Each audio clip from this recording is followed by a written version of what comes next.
Alam nyo ba na may mga prutas na hindi lang basta masarap, kundi nakakatulong pa para manatiling malakas at malusog ang ating mga lolo at lola?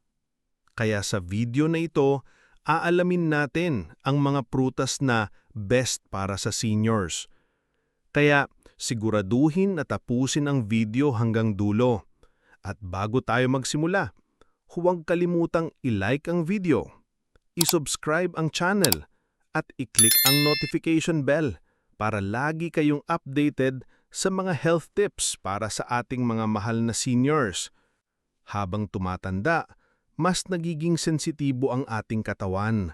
Mabilis mapagod, bumabagal ang metabolism, at mas nagiging prone sa sakit gaya ng high blood, diabetes, at heart disease. Kaya mahalaga na tama ang pagkain, lalo na ang mga prutas na may sustansya na tugma sa pangangailangan ng katawan ng mga seniors. Kaya tara, pag-usapan na natin ang mga prutas na best para sa kanila. Una, mansanas o apple. Mayaman sa fiber, vitamin C, at antioxidants. Nakakatulong ito sa pagpapababa ng kolesterol at blood sugar. Maganda rin para sa digestion at panlaban sa infeksyon. Pwedeng kainin bilang merienda, gawing apple slices, o ihalo sa oatmeal. Kung may problema sa ngipin, mas maganda islice ng maliliit para hindi mahirap nguyain. Pangalawa, saging o banana.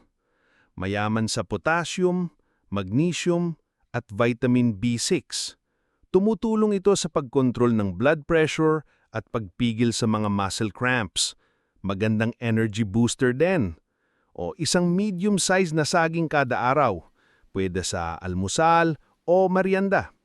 Caution: kung diabetic, iwasan ang sobrang pagkain dahil medyo mataas sa natural sugar. Pangatlo, papaya. Mayaman sa vitamin C, vitamin A, folate, at digestive enzyme na papain. Mainam sa digestion, nakakatulong sa constipation, at pampalakas ng immune system. Kainin ng hilaw na papaya o gawing papaya smoothie. Caution: kung acidic ang tiyan, limitahan ng sobrang pagkain ng hinog na papaya para hindi magka-acid reflux. Pang-apat, mangga o mango. Mayaman sa vitamin A, C, at E, at natural antioxidants. Nakakatulong ito sa kalusugan ng mata, balat, at immune system.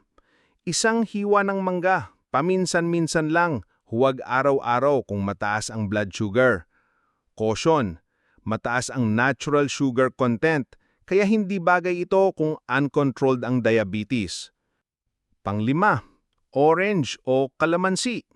Mayaman sa vitamin C, folate, at antioxidants. Nakakatulong ito para palakasin ang immune system, mapabilis ang paggaling, at pagandahin ng iron absorption. Isang orange o 2 baso ng fresh calamansi juice sa isang araw. Caution: kung may hyperacidity o ulcer, limitahan ang pagkain para hindi lumala ang simptomas. Sa kabuuan, ang mga prutas na ito, mansanas, saging, papaya, mangga, at citrus fruits ay nagbibigay ng tamang sustansya at proteksyon laban sa karaniwang sakit ng mga seniors. Pero tandaan, dapat itong kaining ng tama ang dami, huwag sobra-sobra, at laging bahagi ng balanced diet. Tandaan, ang mga tips na ito ay para sa dagdag kaalaman lamang. Hindi nito mapapalitan ang personal na payo ng inyong doktor.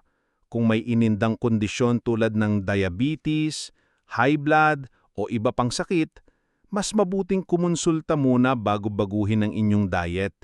Panatilihin ang balanseng pagkain, regular na ehersisyo, at iwasan ang stress para manatiling malusog at masigla.